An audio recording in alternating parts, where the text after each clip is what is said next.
Dune is the greatest science fiction series ever written. A cerebral, multi-millennia saga interweaving themes of politics, religion, philosophy, and most importantly, the dangers of charismatic leaders, all set within a space empire thousands of years in the future that feels unfathomably advanced and shockingly primitive at the same time. And there's worms. The situation Dune is in our modern day is kind of an odd one. For while it's certainly well known, not a lot of people know even the first thing about it. Ask a random person what Dune is about, and half the time, most of what you'll get is something about giant, tunneling worms. I mean, heck, the worm thing has eclipsed the popularity of the series itself, with these giant wrigglers appearing all over the place in properties that have no resemblance to Dune whatsoever. And I think this is a travesty, because Dune is really cool and interesting, though part of it comes from the genre itself. Sci-fi is difficult to break into. Compare it to, say, a fantasy series like Lord of the Rings. A lot of the elements are easy to understand. Elves and dwarves exist in folklore, dragons are everywhere in myth, the Balrog is pretty clearly a demon. Why do rings work like that? Magic! But sci-fi? What's the Holtzman effect? What are hyperlanes? What's a space marine? It's the future. Where are the robots? There's no magic here, so how are they doing this clearly magical stuff? You need to explain almost everything in an original sci-fi world, and that makes them intimidating to get into. But this isn't about comparing fantasy and sci-fi. This is about Dune, and how it can be difficult to understand. But today, we are going to understand. Quick note, this video will be kept as light on spoilers as I possibly can, but some things are impossible to explain without giving a little bit away, so fair warning. Come along with me to 20,000 years in the future, where humanity has spread out across the galaxy, charting routes between the stars. But, far from a free federation, the Galaxy of Dune is ruled by the Padisha Emperor upon the Golden Lion throne. The Crown is just one of 4 massive entities that control the known universe. The Crown is the one officially in charge of everything, with his power balanced out by the Great Houses, planetary rulers who wield more wealth and power than anyone could dream of today, but whom still pale in comparison to the Emperor. Their power is pooled in a convention known as the Landsraad, which serves to check their power against each other and gives them the ability to push back against the Crown to prevent anyone from going too insane with power. Third least powerful, and frankly least interesting, is CHOAM, the Combine Honet Ober Advancer Mercantiles. It's basically the central organization of commerce, but in reality, everyone has their fingers in the CHOAM pie. It's basically a big publicly traded corporation. It's important insofar that it exists, but it has little to do with the actual story, and we will now stop talking about it. Last is the immensely powerful and obsessively secretive Spacing Guild. Their job is basic, but important. They control space travel. All of it.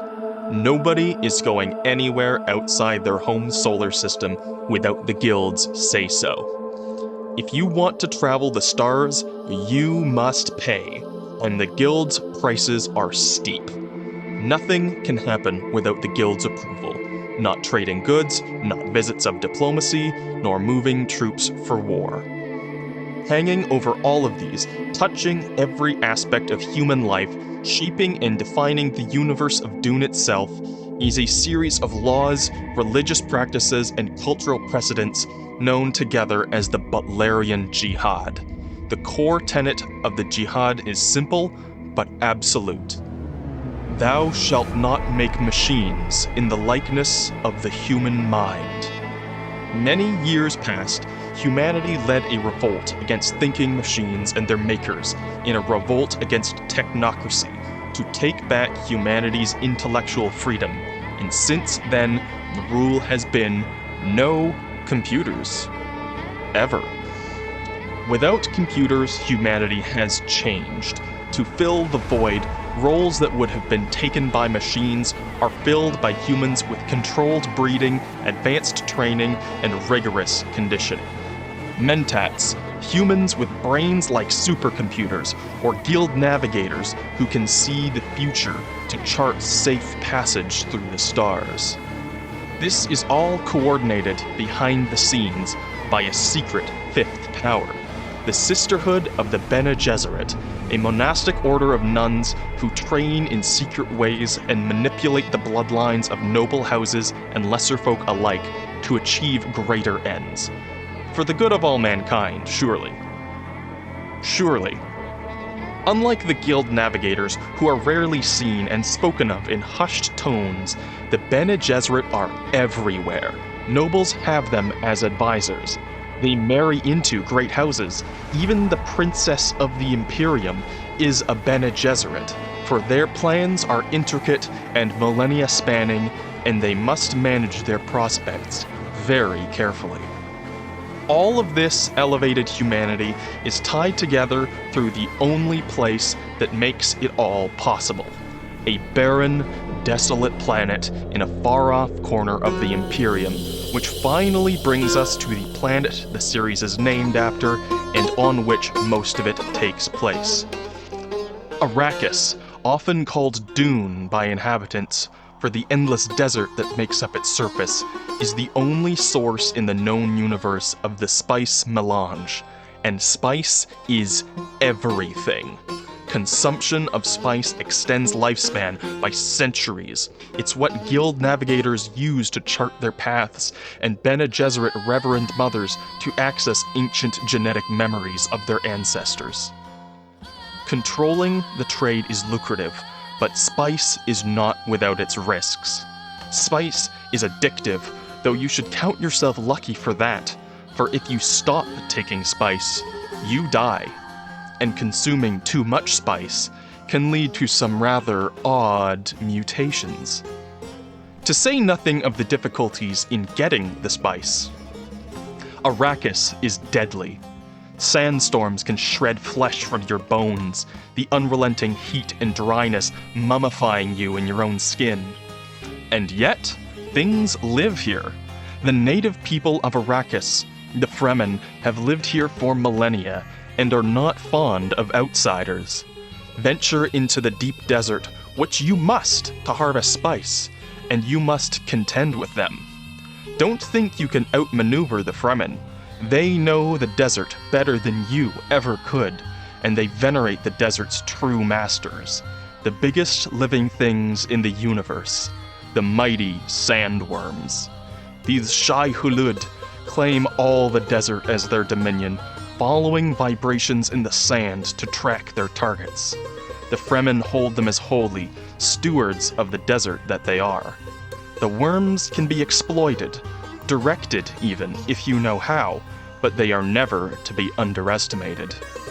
Despite all this, controlling Arrakis is a role every great house wants.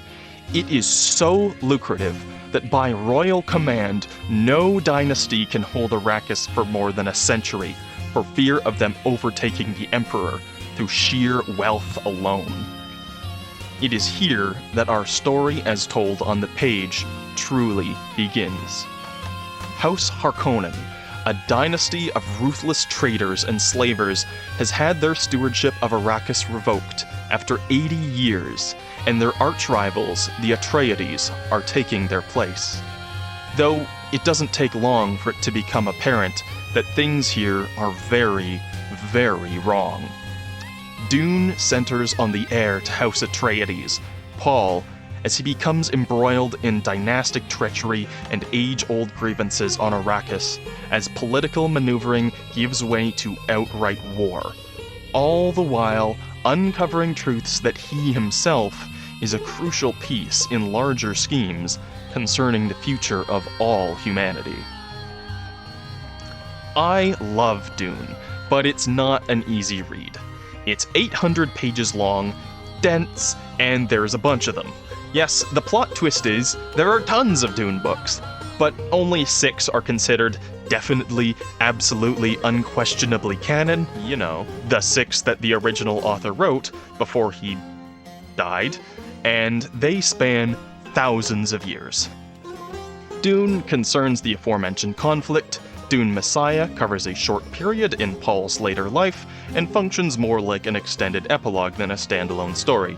Children of Dune follows his children. God Emperor of Dune follows Paul's son and his machinations across the millennia.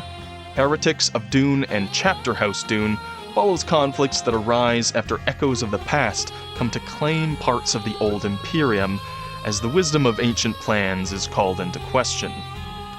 The expanded universe covers everything from thousands of years before the Dune books proper pickup, to the origins of the Great Houses, to the generations that come after the books, and you can read them, but if we're being honest, you don't really need to. And this is what I really like about the Dune universe. The books follow from each other, and we see how the world changes. Paul is only the protagonist of the first 2 books, but his actions echo across generations. As years go by, we see the conventions of the Butlerian Jihad start to slip. The sandworms evolve. More than anything, Dune shows that there is no end where the heroes ride off into the sunset.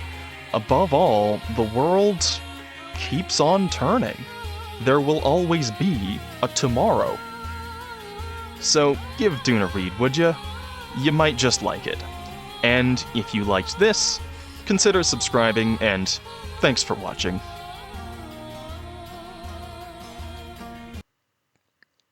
Beef swelling.